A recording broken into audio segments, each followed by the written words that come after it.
Avijja Paccaya Sankhara, Sankhara Paccaya Vijnana, Vijnana Paccaya Namarupa, Namarupa Paccaya Sarayatana, Sarayatana Paccaya Paso, Pasa Paccaya Vedana, Vedana Paccaya Tanha, Tanha Paccaya Upadana, Upadana Paccaya Bhava, Bhava Paccaya Jati, Jati Paccaya Jara Marana, Soka Parideva Dukkha Domanasithaya Sampavanti, Evam Etasa, Evalasa, Dukkha Kandasa,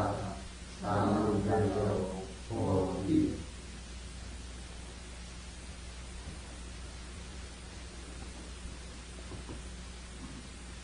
Have gone through all the 11 links, all the 12 factors in the teaching of dependent origination. But there are some more things to understand in connection with the teaching of dependent origination. When we look at the links, say, because there is ignorance as a condition, sankharas arise, and because there are sankharas as condition, vijnana arises, and so on. We see that everything in this link is conditioned. So, avijja is the conditioner, and sankharas are those that are conditioned, and so on. So sankharas arise because, say, there is avijja as a condition. So they are not created by any being, any God, or any Brahma. So by the study of Paticcasamuppada, by the understanding of dependent origination, we can discard the wrong belief that, say, there is a creator, or that beings are created by a God or a Brahma or whatever person it is. So by the study of dependent origination, we can discard that notion that there is a creator, or the things and beings are all created by a God or by a Brahma.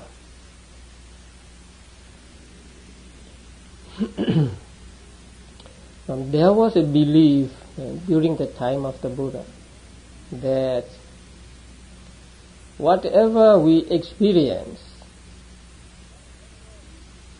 that experience is actually done by a soul or a Atma. So when we experience something, let's say when we are happy, it is really the soul that is happy. When we are sad, it is really the soul that is sad, and so on. But the teaching of Paticcasamuppada can destroy that notion.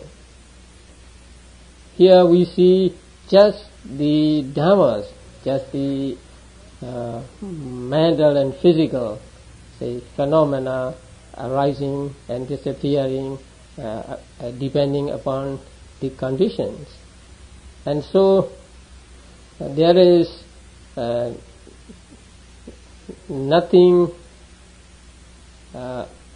experiencer, say, apart from the experience itself.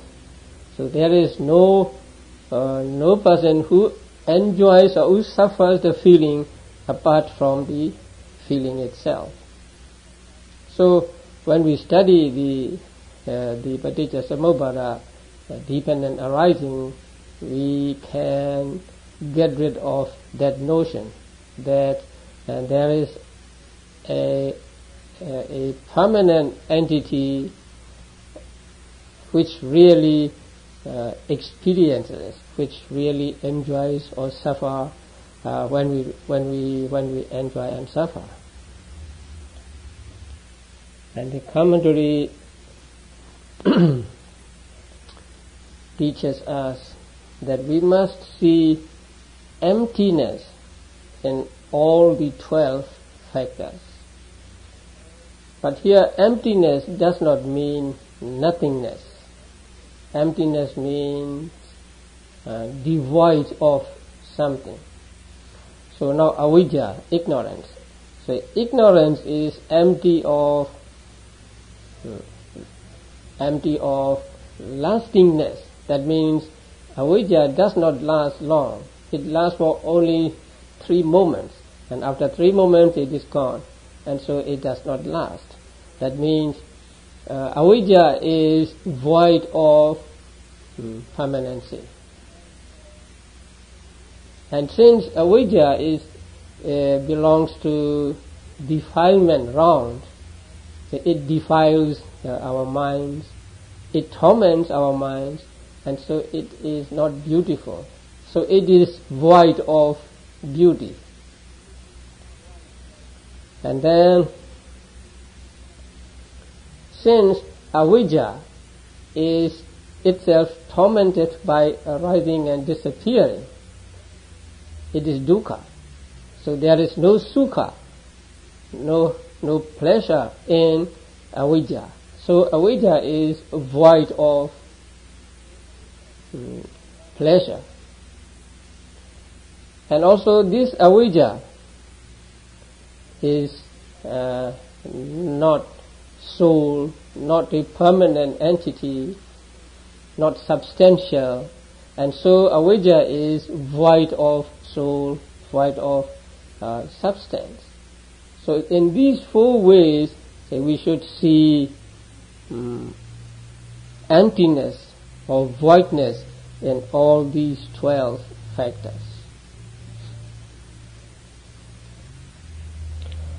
So in Theravada Buddhism, the emptiness does not mean that if we say something is empty, we do not mean that it is nothing, but it is empty of something. So I think the word, English word empty is a good word for the Pali Sonya here. So if we say something is, let's say a bag is empty, there is a bag, but there is nothing in it. So in the same way, when we say avidya is empty, so there is avidya, it is there, it is an ultimate reality. So we cannot say that it does not exist. So there is avidya, but this avidya is not permanent, is not beautiful, is not pleasure, and it is not an atta. So it is devoid of permanency and so on. And that is what is meant by saying that avidya is empty, or sankharas are empty, and so on. And when we study the first link, because there is ignorance as condition, sankharas arise. We know that sankharas arise because there is ignorance as condition, and so sankharas are not created by anybody or any person, and there is no doer of sankharas actually, just the arising of these sankharas.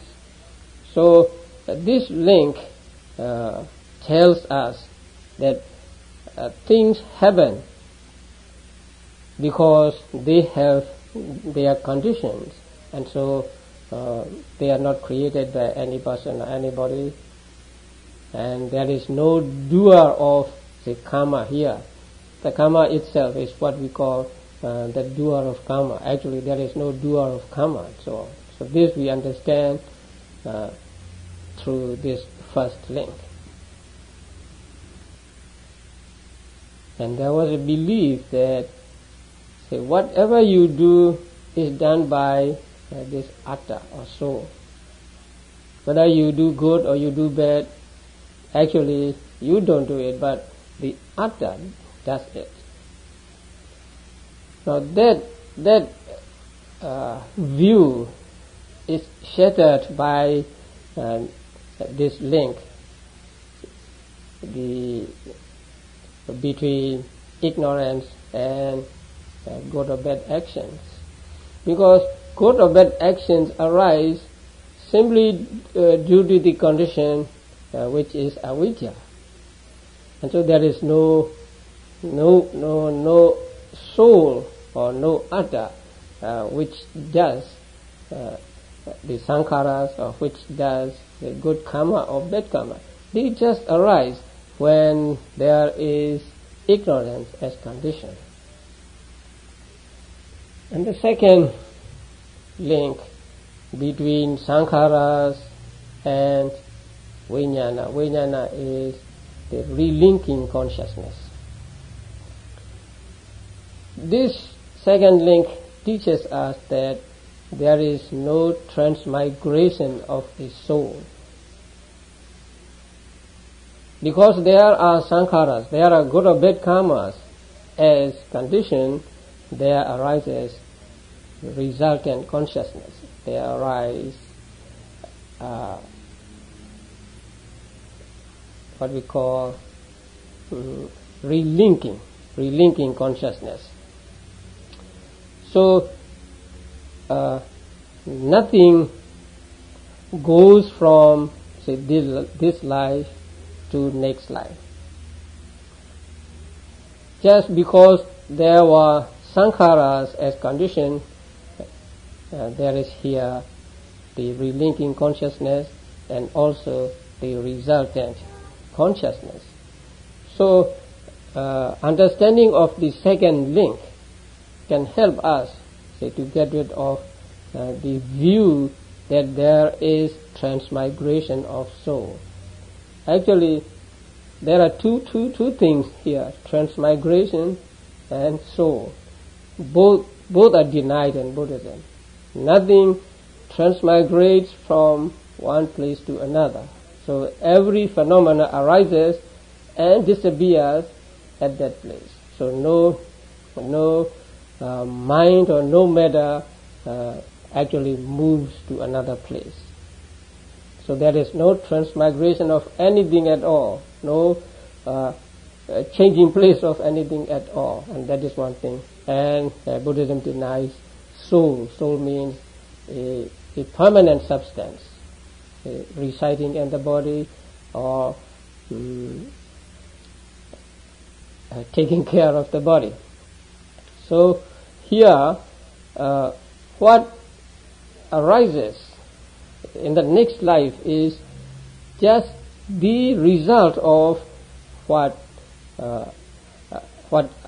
arose in the, say, previous life. That means the good or bad karma in the previous life. So the vijnana, the resultant consciousness that arises in this life is just the result of the good or bad karma in the past. And so there is no soul and there is no transmigration of anything at all. So the vijnana arises just because there were sankharas in the past. Và cái duyên thời thứ hai thì dạy cho chúng ta biết rằng vì có hành làm điều kiện mà thức sanh khởi, và thức ở đây tức là biết sanh thức. Và với cái sự hiểu biết của cái duyên thời này thì chúng ta đánh đổ được cái tà kiến rằng có cái sự chuyển tiếp của linh hồn từ một cái kiếp này sang một cái kiếp khác. Với that what we call a being, or what they call a being, is one compact thing. The Atma and the being are one and one compact thing.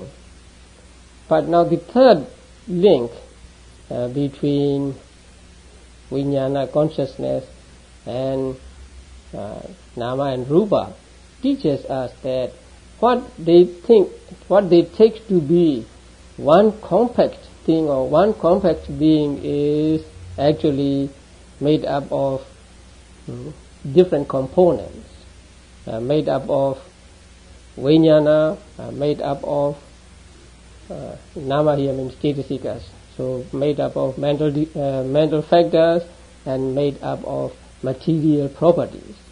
So what people think to be one compact thing, one compact being, is actually a conglomeration of different components, consciousness, mental factors, and material properties. And the other links, the remaining links, show us that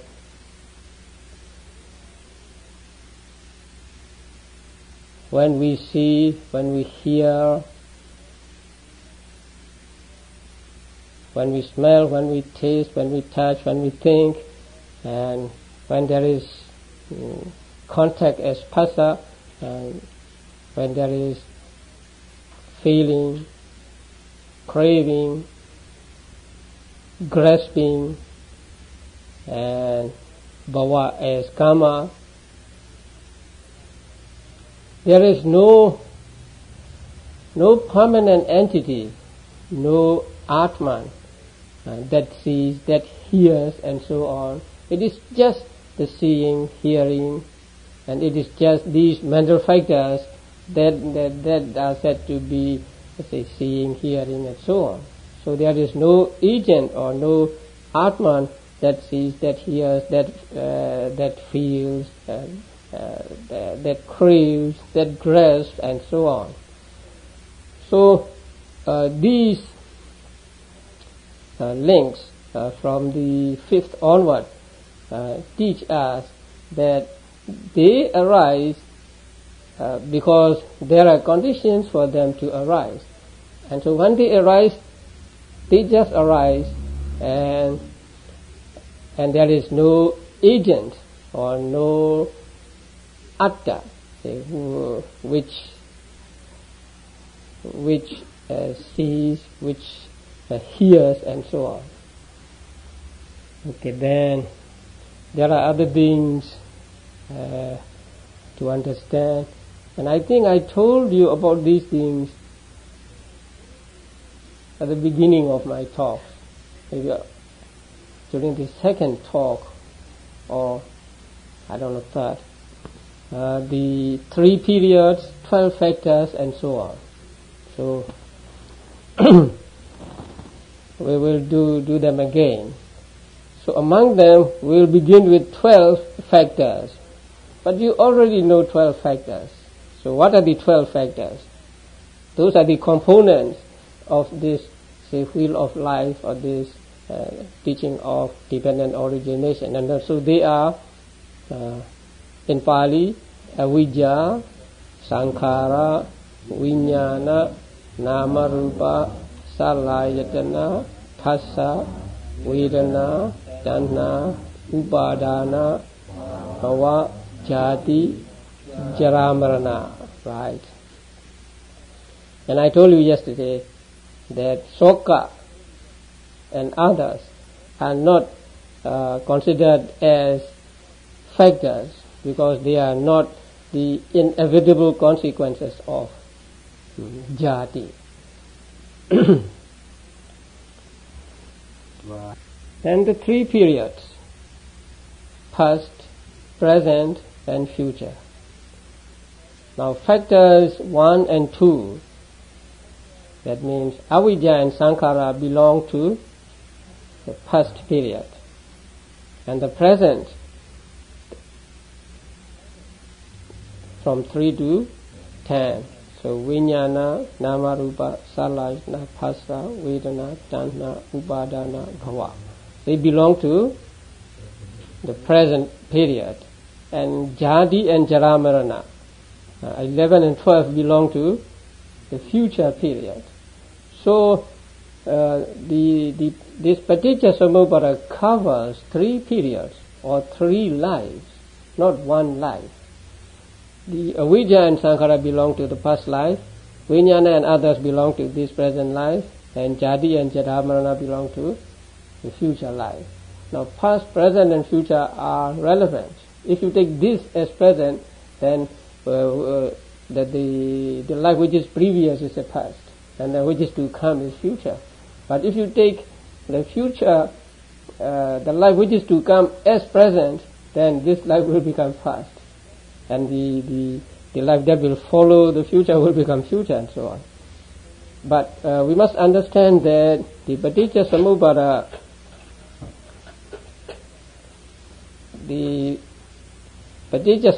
covers 3 lives: past, present, and future.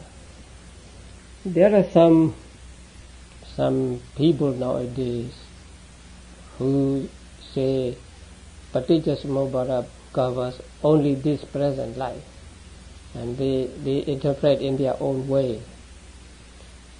But if we follow the traditional exposition and traditional explanation, we cannot avoid the conclusion that dependent origination covers 3 lives, because, as you know, the link between sankhara and vijnana, they belong to different lives. The sankharas are those that are done in one life, and the vijnana is something that arises in another life as a result of the sankhara done in the previous life, and so on. It goes on, and when we reach the bhava, then there is another karma, and as a result of karma there is jadi, and so jadi means the first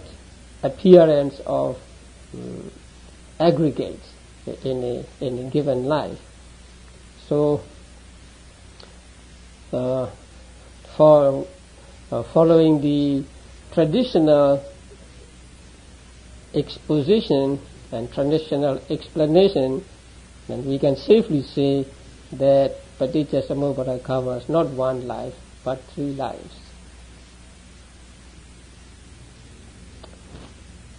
Okay, let's go to the next group, that is 20 modes. But before we study the 20 modes, we'll go to number 4. 4 groups. So there are 4 groups, and these 4 groups are past causes, present results, present causes, and future results. Now these are called groups or sections, and in Burmese we translate it as a layer. So in Burmese we say there are 4 layers. So whatever you may call it, it's all right whether you call it a layer or group or section. But there are 4 parts, 4 groups in this dependent origination. The first group is what?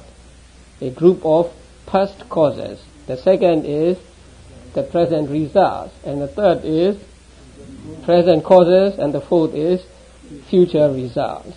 So there are these 4 groups.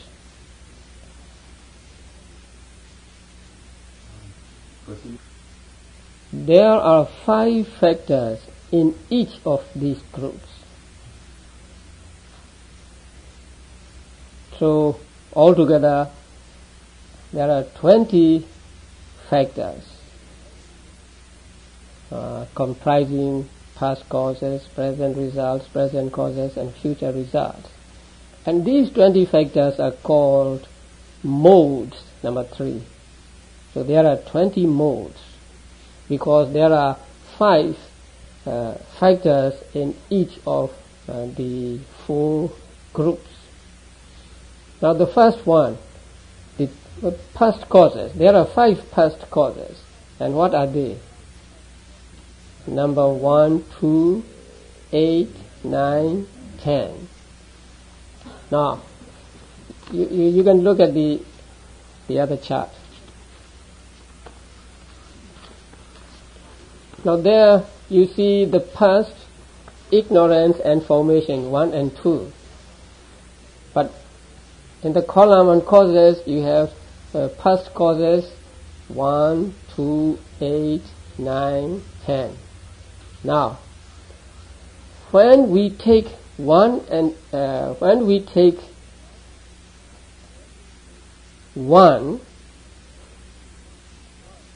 we also take 8 and 9, because they belong to the same round. Now you have to go back to the rounds. What are the rounds? The round of defilement, round of karma, and round of vipaka. Avidya, ignorance, craving and clinging belong to the round of defilements, right? So if you take one of these three, you virtually take all three. So here when we say ignorance is one of the past causes, we also mean not only ignorance, but ignorance, craving and clinging. And then when we say formations, sankharas, we also mean number 10, bhava, existence. Because sankhara and bhava belong to what round?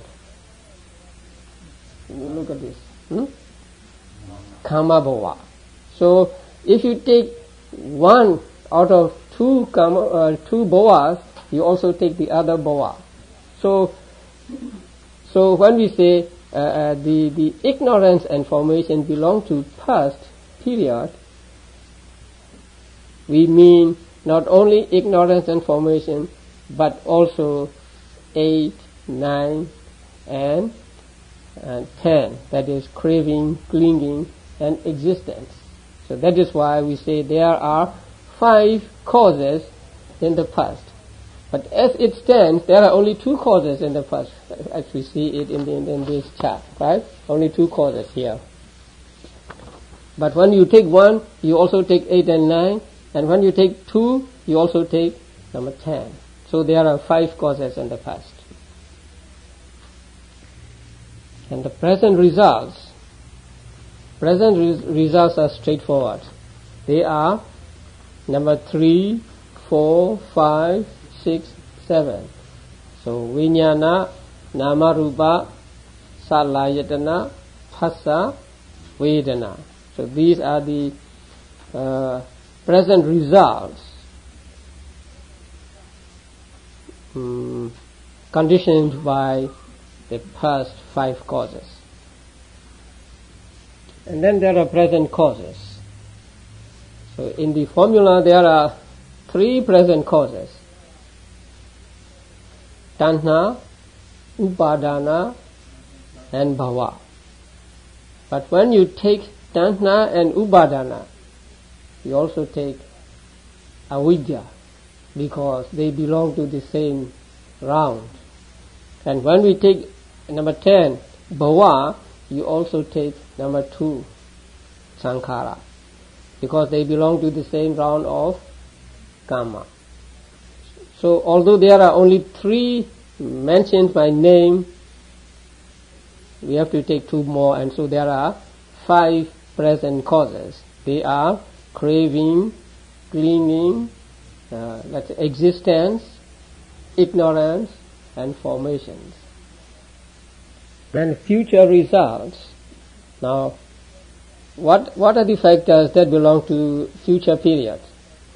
Jati and Jara Marana. But we say that there are 5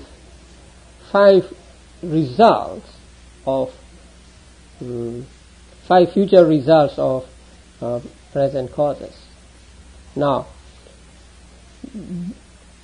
the birth, decay, and death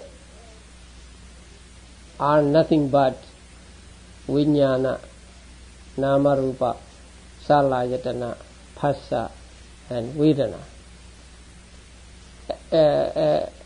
At rebirth there is relinking consciousness, right?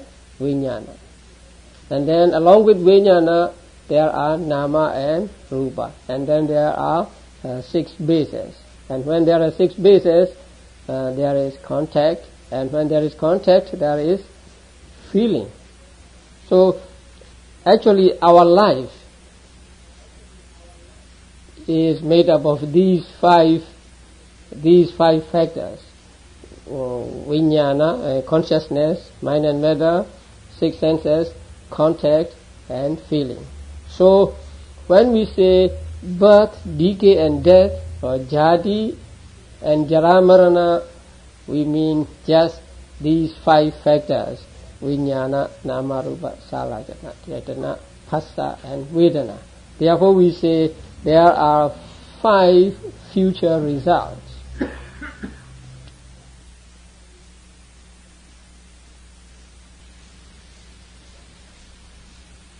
There are 3 connections. So the first connection is between number 2 and number 3, that is between sankhara and vijnana. That is the first connection. Between past cause and present result. And then the second connection is between 7 and 8, that is between vedana and tanha, between feeling and craving. So that connection is between present result and present causes. And then the third connection is between 10 and 11, that is bhava and jadi. And that is between present causes and future results. So there are said to be three connections. When we take Paticcasamuppada as just something like a list of cause and effect, so we say there are only 3 connections. Now when we take it to be a wheel, I think there must be one more connection, right? But the books don't say about that 4th connection, but we can say there is a connection between, let's say, jara marana and avijja. It is not mentioned in the books, but I think we can understand this, because as I said last night, avijja is not causeless. So avijja is conditioned by the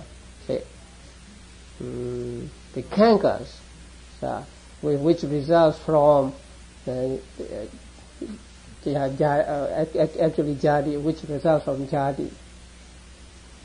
So there can be one connection between, let's say, to be exact, the jati and avijja, or jati, soka, parideva, etc. and avijja. But since it is not said in the books, we don't say there are 4 connections. So there are 3 connections, but actually there are 4. Yeah. And then there are 3 rounds. Rounds are those that go on and on and on. So 3 rounds are, the first one is round of defilements, kilesa, vata. And the second is round of karma, vata. And the third is round of results, so vipaka, vata. So to kilesa vata belong avijja, sankhara, and what is 9? Upadana. So avijja, sankhara and avijja, tanha. Avijja, tanha and upadana belong to kilesa vata. Now you see, avijja, tanha and upadana are unwholesome mental factors, so they are called kilesas here. And the second one is karma vata, round of karma, that is sankhara and karma bhava. And round of vipaka are the remaining, right?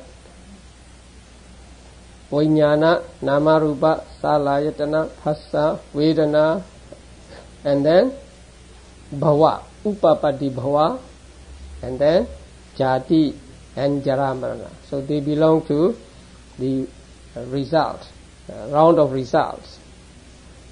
And these three rounds go round and round and round. Because there is Kilesa Vada, there is Kama Vada. And because there is Kama Vada, there is Vipaka Vada. And depending on Vipaka Vada, Kilesa Vada again arises. And then it goes on and on and on like that. So it rolls on and on and on, and so they are called Vadas. And then two roots. And two roots are, number one, Vidya and Tanha. Number 8. They are called roots because we can divide Paticcasamuppada into two parts.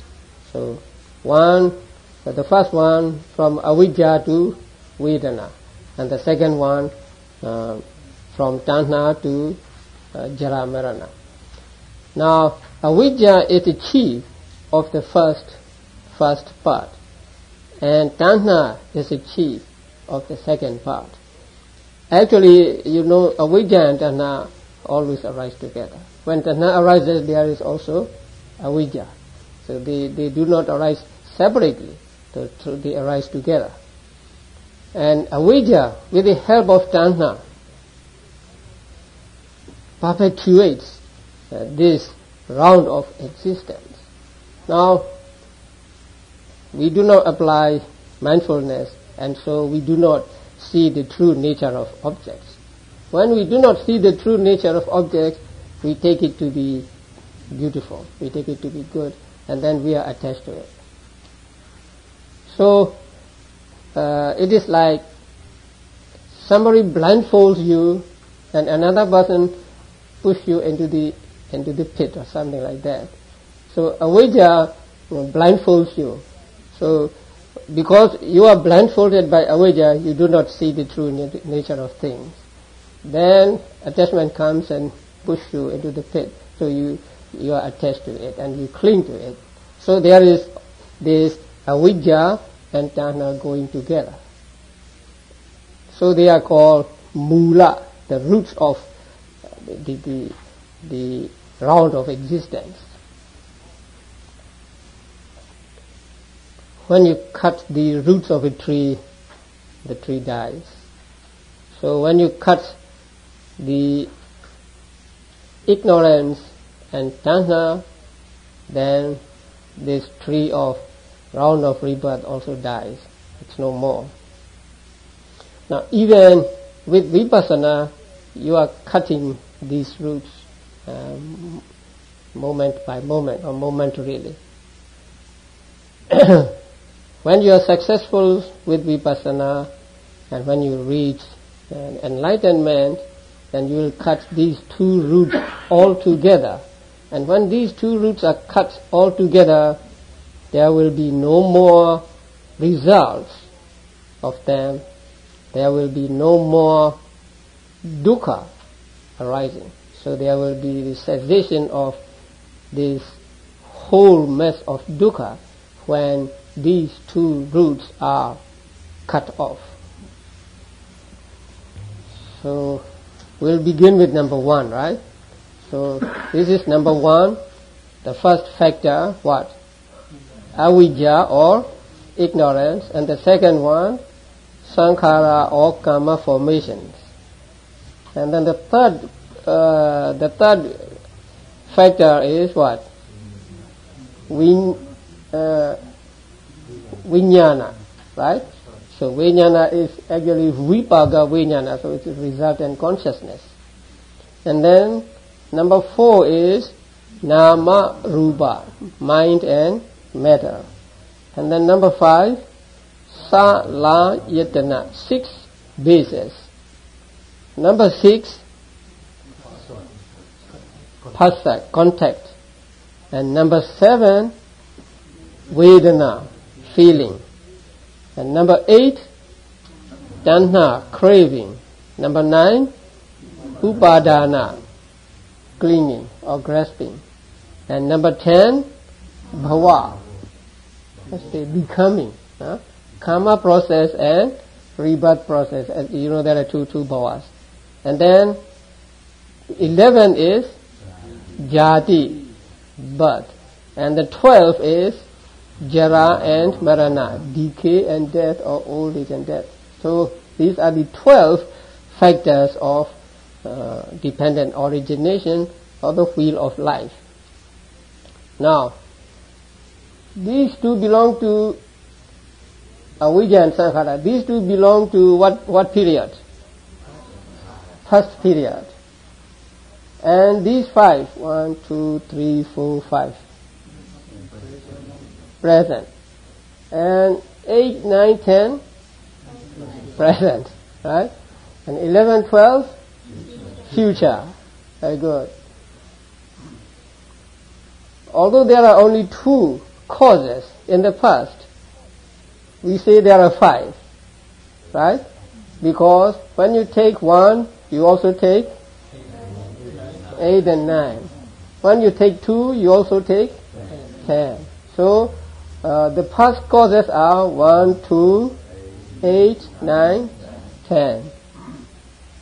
And then present results are the same, the 5, right? And then present causes, here only 8, 9, and 10. But we say there are 5. So when you take 8 and 9, you take 1 also. And when you take 10, you take 2 also. So we say 8, 9, 10, 1, 2. Then future results, there are only 2, 11 and 12. But we say 5 because jati, jara, marana are the same as vijnana, namarupa, salayatana, phassa, vedana. What is life? Our life begins with vijnana, right? And then when there is vijnana, there is namarupa and so on. So when we say jati, jara, marana, we virtually mean vijnana, namarupa, salayatana, phassa, vedana. So there are 5 results in the future. So we get altogether 20. Okay. We don't have waters here. You haven't put the waters here. Okay, the connections. So there are 3 connections. One connection is between sankhara and vijnana. That means past causes and present results. And the second connection is between vedana and tanha. Present results, between present results and present causes. And the third connection is between bhava and jadi. The bhava means karma bhava. Bhava and jadi. That is between present causes and future results. So these are the 3 connections. Then let's say vatas. 3 rounds. Vata, kama vata. No, the kilesa vata. So avijja, tanha, and upadana. Right? So these 3 are called kilesa vata, a round of defilement. And sankhara, and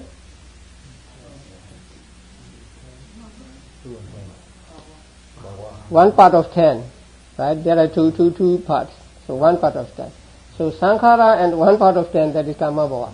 They are round of karma, and then round of results.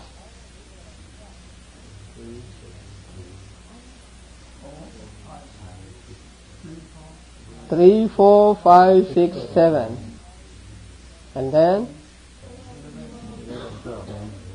jati, jara, marana. So they belong to round of results. So this wheel of life goes on and on and on until we cut the two roots, say avijja and tanha. And what we can do practically is cut the tanha, or don't let it happen, don't let it arise. So what do we do to prevent tanha from arising? Mindfulness.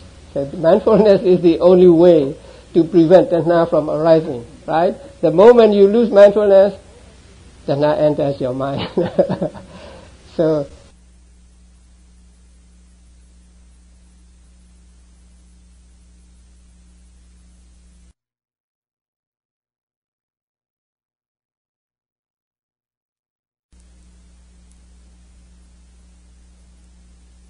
that is why Buddha said, this is the only way for the purification of minds of beings.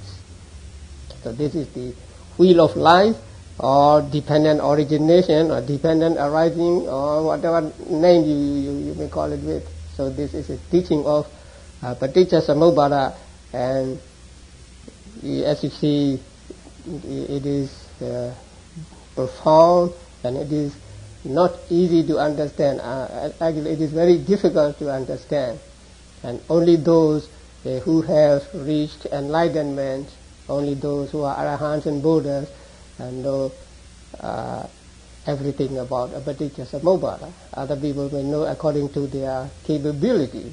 So we also know according to our capabilities. Our knowledge of wheel of life, Paticcasamuppada, is like just a drop of water in the ocean. So, we need not be proud of our knowledge of Paticcasamuppada. What we know is just a little bit. There are many more to know about Paticcasamuppada. We have not finished yet.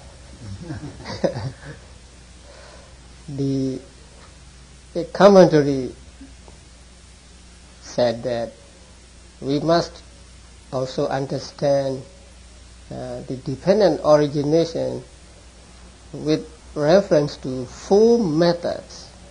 So there are 4 methods with which to understand, to correctly understand the dependent origination.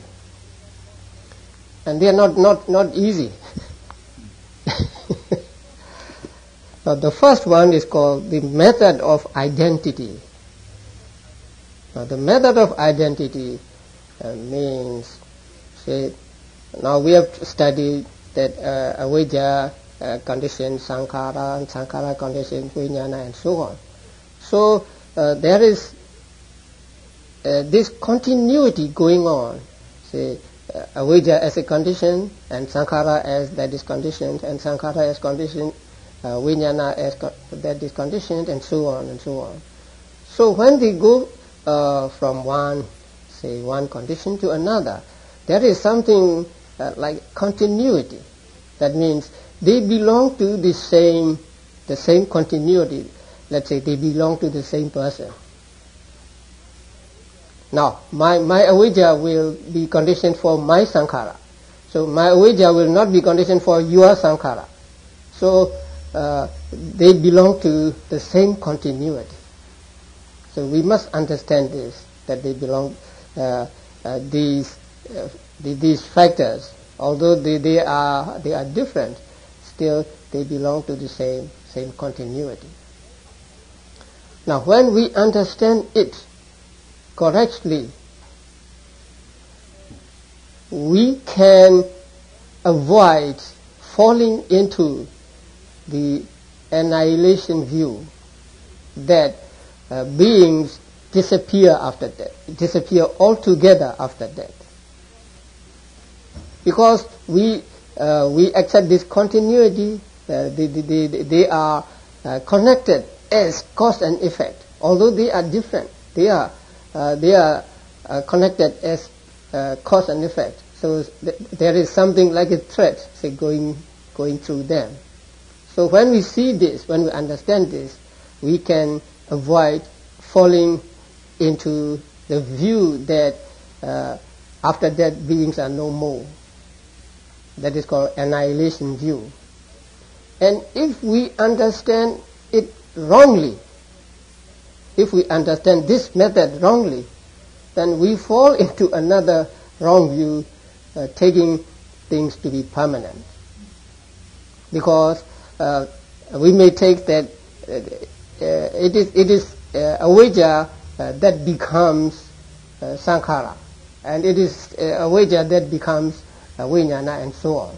So we may take that the permanent entity just goes from, say, one place to another. So in that case, we fall into the wrong view of eternalist view. So we must understand Paticcasamuppada with reference to first, say, this method, the method of identity. When we say Bodhisattva was reborn as a king, or say Devadatta was reborn in hell, we are using this method of identity. And when we talk about the results of karma, say you do something here and you get the results there, taking one uninterrupted continuity. So we are using the method of identity when we talk about the results of karma. The second method is the method of diversity, the method of being different. Now, when we study the factors, we know that ignorance is one distinct, say, mental state, having its own characteristic. And the karma, the sankhara's karma, another mental state, another distinct mental state, and having their own characteristic and so on. So each one is different from the other, and so they are not the same one appearing in a different form. So the ignorance is one, say, one mental factor, and then karma is another mental factor. So they are different.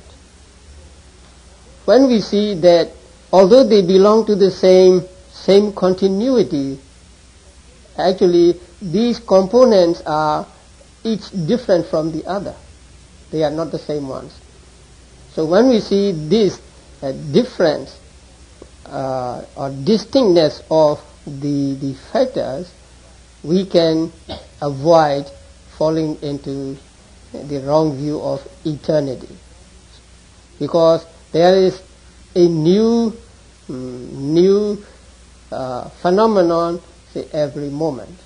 And the old phenomenon disappears and the new phenomenon arises. And so there is no permanency whatsoever. So when we see this correctly, we can avoid falling into the false view of eternity.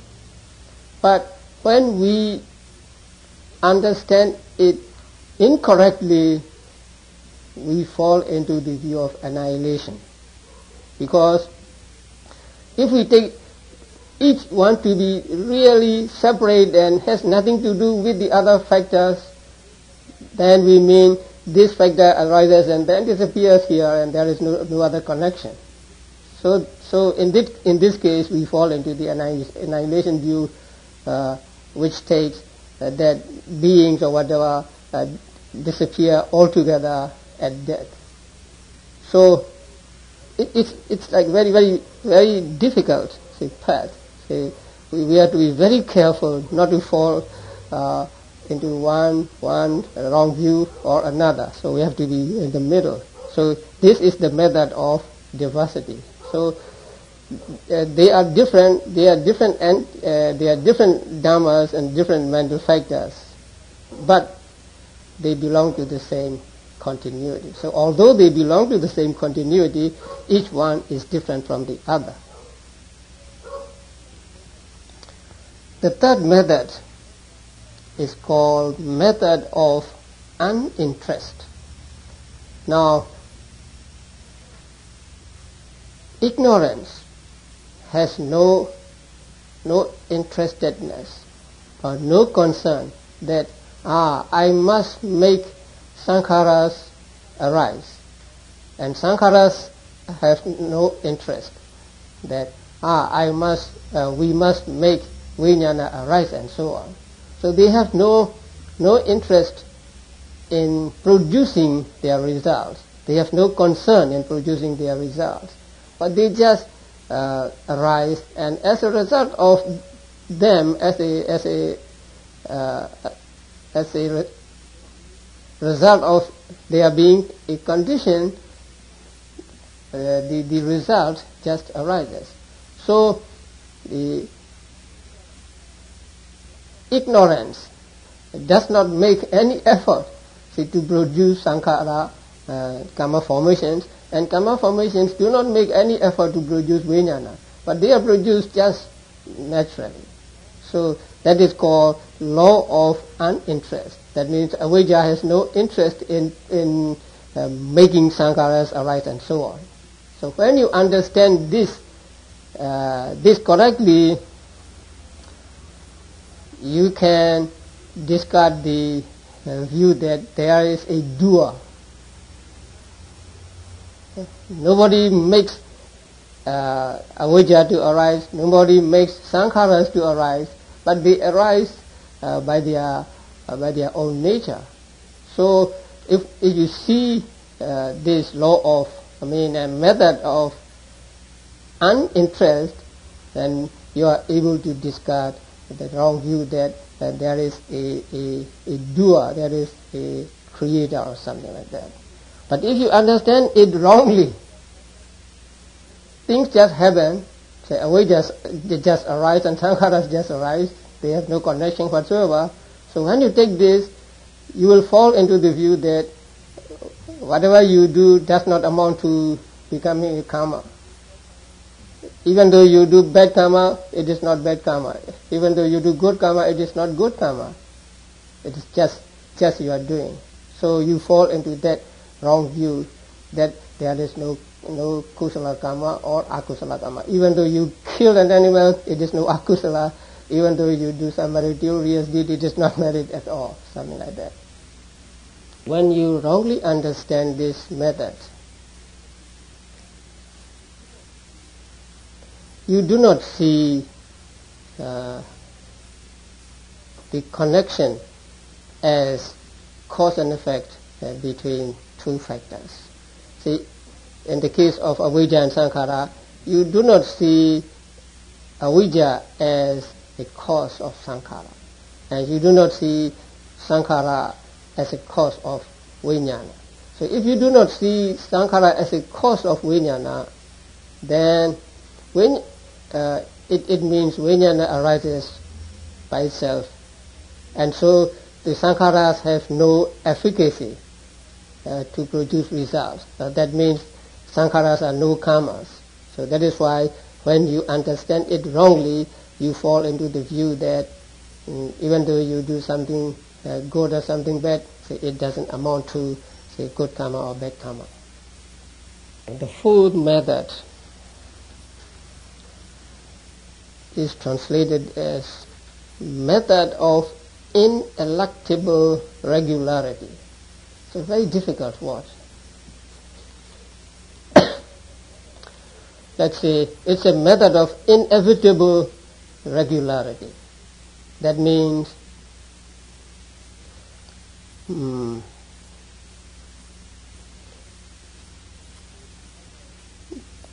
things happen, say, in this way or in that way.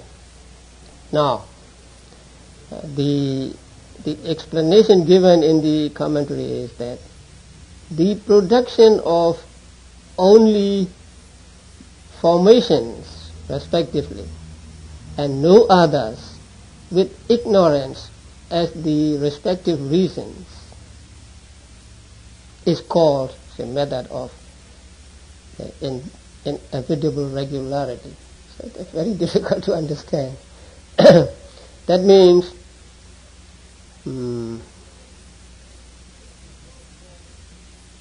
because of avijja, there are sankharas only, and not other results. And because there are sankharas, there are vijnana. There is vijnana only as a result, and not others. So we may say things happen in their own way or something like that. So that method is called the method of regularity. So sankharas alone are say conditioned by avijja, and no other are conditioned by avijja, and so on. So this is the method of inevitable regularity. So when you understand it correctly, then you abandon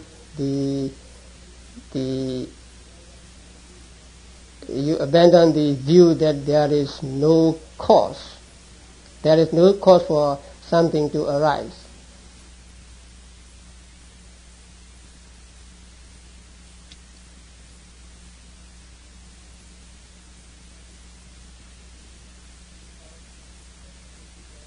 Cause produces this effect only. So there is cause and effect relationship between things, and so when you see it clearly, when you understand it clearly, you are able to get rid of the notion that there is no cause whatsoever, or whatever you do does not become a cause, or that does not amount to karma. Now, when you understand it wrongly, taking non-production of anything from anything, then you cling to the you cling to the no cause view. That means you cling to the view that there is no cause, and also you cling to the doctrine of fatalism. So things happen as they want to, and there is no control over it, or something like that. So when you see this correctly, you are able to get rid of the view of no cause and the view of the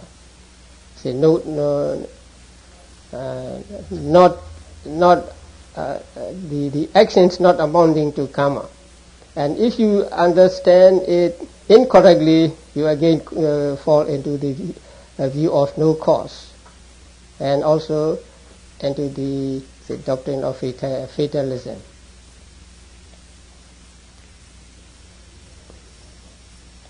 So these are the four methods by which we must understand, correctly understand the doctrine of dependent origination. I think the first two are very important, the method of identity and method of diversity. So we have to take both as a whole, so that we don't fall into any wrong view. Because if we take the first only, then we may fall into the wrong view of eternalism. And if we take the second only, and if we misunderstand it, then we will fall into annihilation view. So we have to, our understanding has to be balanced between these two methods, the method of identity as well as the method of diversity. So, as I have told you many times before, we must understand that there is some kind of continuity going on, and so a particular set of mental states belong to that one continuity only, or that one person only. Although they belong to one person only or one continuity only, they are themselves each different from the other. So not one thing moves to another place, or not one thing becomes another thing But avijja is one thing and sankharas are another. They are not the same, but they belong to the same continuity. So in this case, in this way, we understand about beings. Now, we live in a conventional world, and so we cannot avoid using these words. But as I said yesterday, although we may be using conventional terms, we must understand that in the ultimate sense, we mean this and we mean that. So now you see, dependent origination is deep, profound, not easy to understand. That is why when Ananda said that although dependent origination is deep, it did not look deep to him, it looked shallow to him, then Buddha said, Ananda, don't say that. So Buddha said, this dependent origination is profound, and profound it appears, and it is through not knowing, through not penetrating it, that this generation, that means these beings, have come a tangled skein, a knotted ball of thread, root matted as a reed bed, that means all confused, and finds no way out of the round of rebirth with its states of loss, unhappy destinies, perdition. That means because we do not understand the dependent origination, we are confused and we are not able to get out of the round of rebirth. So that is what Buddha said to Ananda. So dependent origination is not easy to understand, and we understand according to our own capabilities. And there are a lot more to understand, and the talks I gave here do not cover all aspects of dependent origination, because some are too complicated and maybe too difficult for the listeners, so I left them out. But I think this much is much. I hope you have a good understanding of the doctrine of dependent origination. Or maybe you may think, formerly I think I know dependent origination, but now I know I think I don't know, because there are so many things to know and so many things that you don't know, and so you may think, now I don't know dependent origination. So if you think you don't know dependent origination now, I think you have made progress.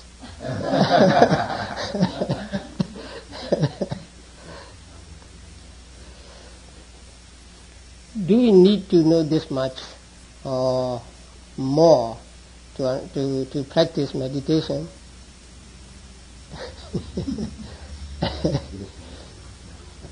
Now, when we read this book, Visuddhimagga, we may draw the conclusion that we need to know a lot before we practice Vipassana meditation. Now, this book is actually a guide, a handbook for meditating monks. And it describes first the purity of the virtue or moral conduct, and then samadhi, the samatha meditation. And after samatha meditation, it describes the aggregate bases, faculties, truths, and then Paticcasamuppada. So Paticcasamuppada occupies one long chapter in this book, and that chapter is called the soil of understanding. That means the soil of the Vipassana knowledge. So in order to practice Vipassana, you need to know maybe this much.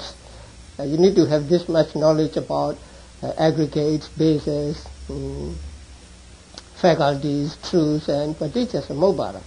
And then when it describes the Vipassana meditation, say discerning mind and matter, and then discerning the arising and disappearing and so on, it applies the knowledge of all these in Vipassana.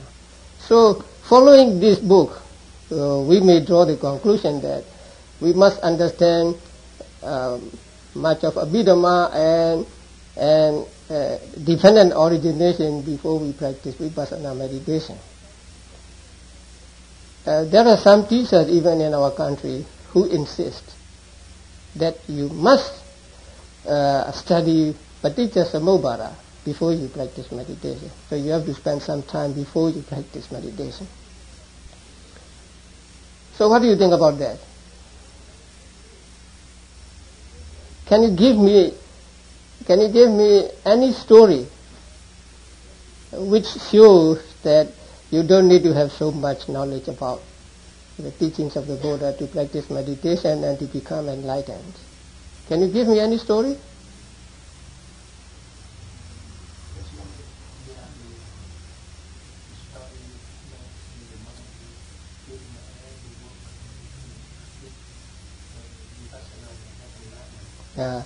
Most of you come to Tukwan temple class, right? So recently, we have gone through two stories. One is the dull monk, right? And the other is a female devotee who did not even know there is such a thing as meditation, and who did not know that meditation could be practiced by lay people, but who got instruction from the monks, and she practiced at home, and she became enlightened before those monks who gave her instructions. She might not have studied Abhidhamma or the dependent origination, and the monk, the dull monk, could not have studied anything at all, because it is said in the books that he was unable to learn or unable to memorize a verse consisting of only 44 syllables. even that verse he could not get into memory. So how could he study Avijja, Paccaya, Sankhara and so on? But Buddha gave him a piece of cloth, and he looked at it and he said, dust or something like that, and then he got the sense of impurity and impermanence, and then he practiced meditation and he became an arahant in one morning. So we don't need to know much in order to practice meditation. There are many stories like that. So what is required for a person to practice meditation is given in one discourse. And in that discourse, Buddha said, if a monk knows that the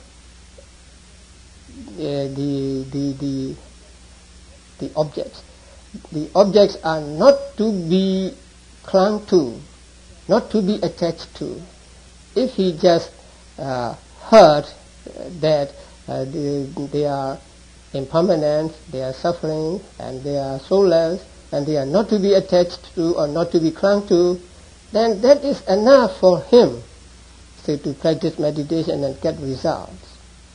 I think all of you have this much knowledge. The Buddha taught that things are impermanent and so on, and also you know that you are not to be attached to many things, although you may be attached to them. So I think if you have a good knowledge of Abhidhamma and say Paticcasamuppada, it's good. But if you don't have, you still can practice meditation. If you have just that kind of knowledge, that kind of understanding that things are not to be attached to, and things are impermanent, suffering, and insubstantial.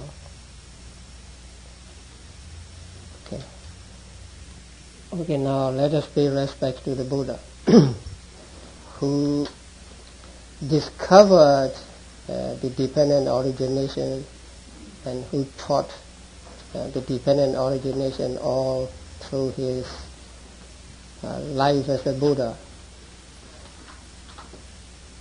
Now this time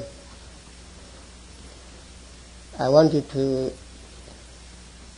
say the formula, and this time I will say the formula first and you repeat after me.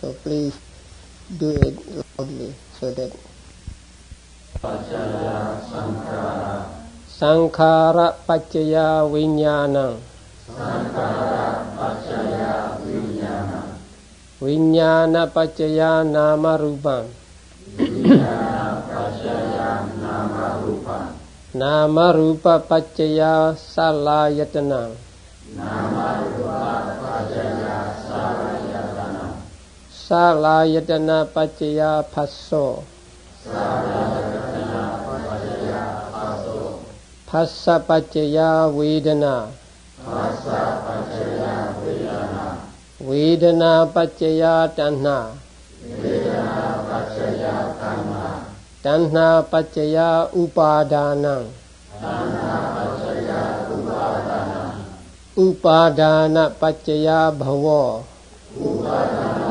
Paccaya Bhavo, Bhava Paccaya Jati, Bhava Paccaya Jati, Jati Paccaya Jara Maranam, Jati Paccaya Jara Maranam, Soka Parideva Dukkha Domana Supayasa Sambhavanti, Soka Parideva Dukkha Domana Supayasa Sambhavanti, Eva Mitassa Kevalassa Dukkha Khandassa Samudayo Hoti, Evam Vetasa Kevalasa Dukkha Khandassa Samudayo Hoti.